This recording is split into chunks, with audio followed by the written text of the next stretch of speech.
നിന്നെ കൊണ്ട് സാധിക്കില്ല എന്ന് പറയുമ്പോൾ സാധിക്കുമെന്ന് കാണിച്ചു കൊടുത്തുകൊണ്ടാണ് ഓരോ ചുവടും മുന്നോട്ട് വയ്ക്കേണ്ടത്.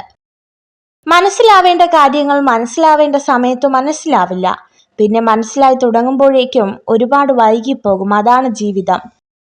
ദേഷ്യം ദുർബലതയാണ്. ക്ഷമയും വിവേകവുമാണ് അതിന്റെ മറുമരുന്ന്. കോപം വന്നാൽ സ്വയം നിയന്ത്രിക്കണം. ദേഷ്യം അടങ്ങിയ ശേഷം വിവേകപൂർവം ചിന്തിക്കുക. ഒരാൾക്ക് എന്തെല്ലാം കുറവുകൾ ഉണ്ടെങ്കിലും എളിമയുള്ള അയാളുടെ സ്വഭാവം പലപ്പോഴും കുറവുകൾ ഇല്ലാതാക്കുന്നു. ജീവിതത്തിൽ വേദനിപ്പിക്കുന്ന പരീക്ഷണങ്ങളും പ്രതിസന്ധികളും ഒക്കെ ഉണ്ടാകും. അവിടെ നാം അസ്വസ്ഥരാകരുത്. അനുഭവങ്ങൾ നമ്മെ കൂടുതൽ കരുത്തുറ്റവരാക്കും. കുറ്റപ്പെടുത്തലുകൾ നമ്മെ ശക്തരാക്കും. നിങ്ങളെ മനസ്സിലാക്കാത്ത മനുഷ്യരുടെ നേരെ മെല്ലെ കണ്ണുകൾ അടയ്ക്കുക. കണ്ണു തുറന്ന് നോക്കേണ്ടത് നിങ്ങളുടെ കുറവുകളോടുകൂടി നിങ്ങളെ സ്നേഹിക്കുന്ന മനുഷ്യരിലേക്കാണ്. സംശയം നിങ്ങളുടെ ഹൃദയത്തിൽ നിറയ്ക്കാൻ അനുവദിക്കരുത്. അത് കാലക്രമേണ നിങ്ങളെ ബന്ധങ്ങളെ തകർക്കും. നിങ്ങളെ സങ്കടപ്പെടുത്തുകയും ഒറ്റപ്പെടുത്തുകയും ചെയ്യും. പ്രതികൂലമായ ഏതവസ്ഥയും നേരിടാനുള്ള ഒരു ചെറിയ സാധ്യതയെങ്കിലും ഉണ്ടാവും. തളർന്നിരിക്കാതെ അത് കണ്ടെത്തിയാൽ അവ മറികടക്കാനാകും.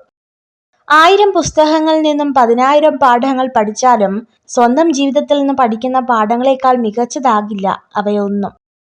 ഇന്നലകളുടെ നഷ്ടങ്ങളിൽ പരിതപിച്ചും നാളെകളുടെ പ്രതീക്ഷയിൽ ഉത്കണ്ഠാകുലരായും ഇന്നിന്റെ മാധുര്യം നുകരുവാൻ കഴിയാതെ അർത്ഥശൂന്യമായ ജീവിതം നയിക്കരുത്.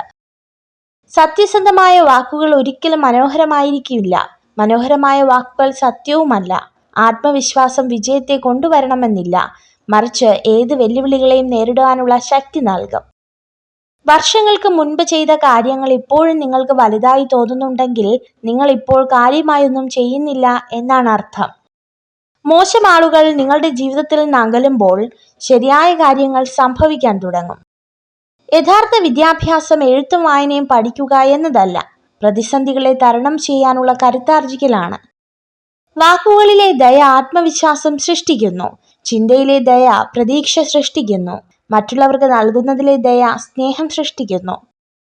ചിരിക്കുന്നത് ശാരീരികവും മാനസികവുമായ നിങ്ങളുടെ വേദനകൾ കുറയ്ക്കും. ചിരി നിങ്ങളെ വളരെ ശക്തനായ ഒരു മനുഷ്യനാക്കും.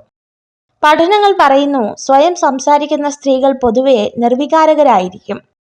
വീഴ്ചകളിൽ തളരാതെ, പരിഹാസങ്ങളിൽ പകച്ചു നിൽക്കാതെ പ്രതീക്ഷയോടെ കാത്തിരിക്കാമെങ്കിൽ നിങ്ങൾക്കും നിങ്ങളുടേതായ ഒരു ദിവസമുണ്ടാകും. നിങ്ങൾ ഈ വീഡിയോ കണ്ടതിന് നന്ദി.